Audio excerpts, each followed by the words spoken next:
आकाशवाणी भोपाल से प्रस्तुत हैं प्रादेशिक समाचार।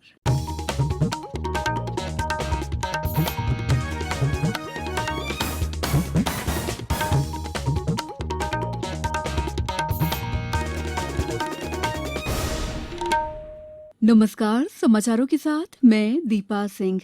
पहले मुख्य समाचार। प्रदेश की 28 विधानसभा सीटों पर होने वाले उपचुनाव के लिए चुनाव प्रचार चरम पर। वरिष्ठ नेता और स्टार प्रचारक कर रहे हैं चुनावी रैलियां। कोरोना काल में निजी अस्पतालों को फायदा पहुंचाने के आरोप वाली याचिका खारिज। हाईकोर्ट ने याचिकाकर्ता पर लगाया 1 लाख रुपए का जुर्माना। प्रदेश में 2 दिन 25 और 26 को रहेगा दशहरा का अवकाश। मौसम ने ली करवट। प्रदेश के अधिकांश हिस्सों में बढ़ने लगी है ठंड। और कल मनाया जाएगा महाअष्टमी का पर्व। देवी महागौरी की होगी विशेष पूजा अर्चना। अब समाचार विस्तार से। प्रदेश की 28 विधानसभा सीटों पर होने वाले उपचुनाव के लिए चुनाव प्रचार चरम पर है। वरिष्ठ नेता और स्टार प्रचारक इन क्षेत्रों में चुनावी रैलियां कर रहे हैं। इंदौर जिले के सांवेर विधानसभा क्षेत्र में भी चुनाव प्रचार अभियान तेज हो गया है। भाजपा प्रत्याशी तुलसीराम सिलावट के समर्थन में अनुसूचित जाति मोर्चा के राष्ट्रीय अध्यक्ष लाल सिंह आर्य ने चुनाव प्रचार किया। वहीं कांग्रेस प्रत्याशी प्रेमचंद गुड्डू के समर्थन में पूर्व मुख्यमंत्री और प्रदेश कांग्रेस अध्यक्ष कमलनाथ और युवक कांग्रेस के राष्ट्रीय अध्यक्ष श्रीनिवास ने आम सभाओं में शिरकत की। अन्य दलों के उम्मीदवार और निर्दलीय प्रत्याशी भी घर घर जाकर संपर्क कर रहे हैं। मुख्यमंत्री शिवराज सिंह चौहान ने आज पोहरी, मुरैना और करैरा विधानसभा क्षेत्र में जनसभाओं को संबोधित किया। इन सभाओं में उन्होंने कहा कि गरीब परिवारों को कोरोना की वैक्सीन निःशुल्क प्रदान की जाएगी। भारतीय जनता पार्टी के प्रदेशाध्यक्ष और सांसद विष्णुदत्त शर्मा ने नेपानगर, मांधाता, हाटपिपलिया और ब्यावरा में सभाओं को संबोधित किया।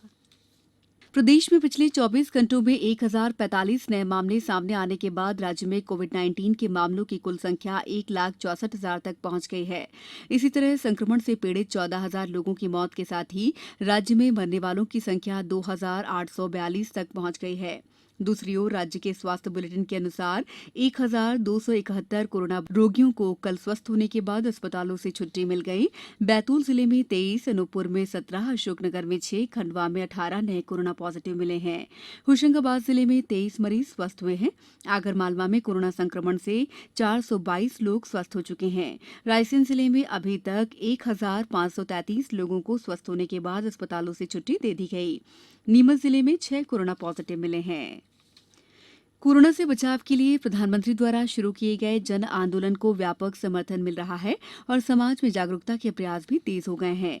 इसी कड़ी में विविध परंपरागत कलाओं में महारत रखने वाले कलाकार वाजिद खान ने कोरोना से सुरक्षा के लिए मास्क लगाने, बार बार हाथ धोने और 2 गज की दूरी बनाए रखने की अपील की।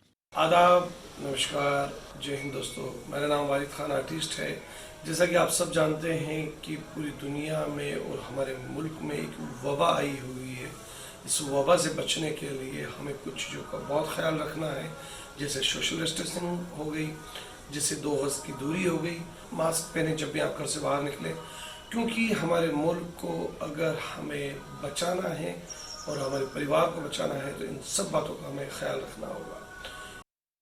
मध्य प्रदेश हाईकोर्ट ने निजी अस्पतालों को फायदा पहुंचाने के लिए अधिक भुगतान का आरोप लगाने वाली याचिका खारिज कर दी है। हाईकोर्ट ने याचिकाकर्ता पर अदालत का समय बर्बाद करने और तथ्यहीन मामला रखने पर 1 लाख रुपए का जुर्माना भी लगाया। याचिकाकर्ता को जुर्माने की राशि 2 महीने के अंदर मुख्यमंत्री राहत कोष में जमा कराने का आदेश दिया गया है। भोपाल के एक्टिविस्ट भुवनेश्वर मिश्रा ने राज्य सरकार की ओर से निजी अस्पतालों को कोरोना डेडिकेटेड अस्पताल बनाने और प्रत्येक मरीज पर होने वाले 5,400 रुपए के खर्च को जनहित याचिका के माध्यम से हाईकोर्ट में चुनौती दी थी। मामले में सरकार की ओर से जवाब पेश करते हुए कहा गया, आयुष्मान भारत योजना के मुताबिक ही राज्य सरकार ने निजी अस्पतालों को भुगतान किया है। हाईकोर्ट की डिवीजन बेंच ने इस याचिका को खारिज करते हुए तल्ख टिप्पणी कर कहा है कि बिना तथ्यों के इस तरह जनहित याचिका लगाकर कोर्ट का समय बर्बाद किया गया है। मुख्यमंत्री शिवराज सिंह चौहान ने प्रदेशवासियों को महाअष्टमी, नवमी और विजयादशमी की बधाई देते हुए उनकी खुशहाली की कामना की है। मुख्यमंत्री श्री चौहान ने बताया कि विजयादशमी 25 और 26 अक्टूबर को 2 दिन मनाई जा रही है, इसलिए 26 अक्टूबर को भी दशहरे का ये शासकीय अवकाश घोषित किया गया है। ये पूर्व घोषित रविवार के अवकाश के अतिरिक्त रहेगा। केंद्रीय माध्यमिक शिक्षा बोर्ड सीबीएसई ने चेहरा पहचान प्रणाली शुरू की है, जिसके माध्यम से कक्षा 10 और 12 के विद्यार्थी अपने डिजिटल शैक्षिक दस्तावेज डाउनलोड कर पाएंगे। इससे कंप्यूटर एप्लीकेशन में पहले से ही सुरक्षित डिजिटल इमेज का चेहरे से मिलान हो पाएगा। इसी तरह के डेटाबेस में पहले से ही सुरक्षित विद्यार्थी की इमेज का सीबीएसई के प्रवेश पत्र पर लगे फोटोग्राफ से मिलान हो सकेगा। फोटो का मिलान सफल होने पर प्रमाण पत्र विद्यार्थियों को ईमेल कर दिए जाएंगे। समाचारों में वक्त है ब्रेक का। कोविड-19 से बचाव और सुरक्षित रहने के 3 उपाय। मास्क लगाएं, 2 गज दूरी है जरूरी, सुरक्षित दूरी रखें, हाथ और मुंह साफ रखें। ब्रेक के बाद समाचारों में आपका एक बार फिर स्वागत है। आसमान साफ रहने और अरब सागर से आ रही नमी में आर्द्रता कम होने से प्रदेश के अधिकांश हिस्सों में रात के तापमान में गिरावट आने लगी है और ठंड बढ़ने लगी है। पिछले 24 घंटों के दौरान राजधानी भोपाल में रात के तापमान में 2 डिग्री सेल्सियस से अधिक की गिरावट दर्ज की गई। तेज धूप खिलने से दिन के तापमान में कोई खास उतार चढ़ाव नहीं हो रहा है, लेकिन आगामी हफ्तों में उत्तर से आने वाली सर्द हवाओं के बाद दिन और रात में तेज सर्दी पड़ने के आसार बनने लगे हैं। सबसे अधिक तापमान 37 डिग्री सेल्सियस खरगोन में दर्ज किया गया। वहीं सबसे कम तापमान 15 डिग्री सेल्सियस मलाजखंड और नरसिंहपुर में रहा। अगले 24 घंटों के दौरान बुरहानपुर, खरगोन, बड़वानी, अलीराजपुर, धार और उज्जैन में कहीं कहीं गरज चमक के साथ बौछारें पड़ सकती हैं। प्रधानमंत्री नरेंद्र मोदी रविवार 25 अक्टूबर को सुबह 11 बजे आकाशवाणी पर मन की बात कार्यक्रम में देश विदेश के लोगों के साथ अपने विचार साझा करेंगे। 9 दिनों से चल रहे शक्ति की आराधना के पर्व नवरात्रि का तिथि के अनुसार कल 8वां दिन है। वैसे तो अष्टमी तिथि आज और कल 2 दिनों तक व्याप्त है, लेकिन सूर्योदय को आधार मानते हुए और अष्टमी तिथि को एक घड़ी तक व्याप्त मानकर कल 24 अक्टूबर को महाअष्टमी मनाई जाएगी। महाअष्टमी के दिन देवी महागौरी की पूजा आराधना होगी, साथ ही कन्याओं को भोजन कराया जाएगा।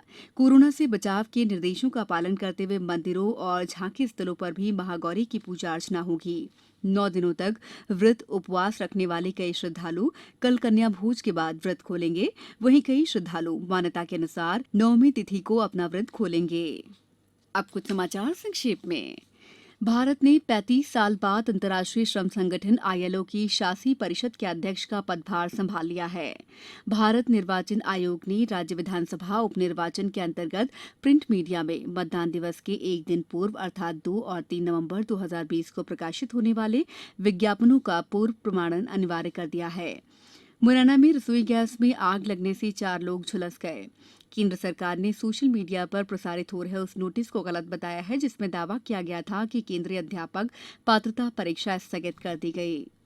रीवा संभागायुक्त ने प्राथमिक स्वास्थ्य केंद्र बैकुंठपुर में पदस्थ एक डॉक्टर को उपचार में लापरवाही बरतने पर निलंबित कर दिया है। सतना में फिट हेल्थ वर्कर अभियान चल रहा है, जिसमें एएनएम, आशा और आंगनवाड़ी कार्यकर्ताओं की स्वास्थ्य जांच की जा रही है। धार जिले के ग्राम डेहरी में डकैती की योजना बना रहे गिरोह के 5 लोगों को पुलिस ने गिरफ्तार कर लिया है।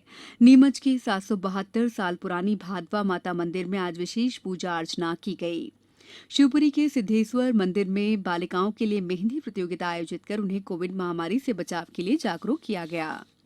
अंत में मुख्य समाचार एक बार फिर। प्रदेश के 28 विधानसभा सीटों पर होने वाले उपचुनाव के लिए चुनाव प्रचार चरम पर। वरिष्ठ नेता और स्टार प्रचारक कर रहे हैं चुनावी रैलियां।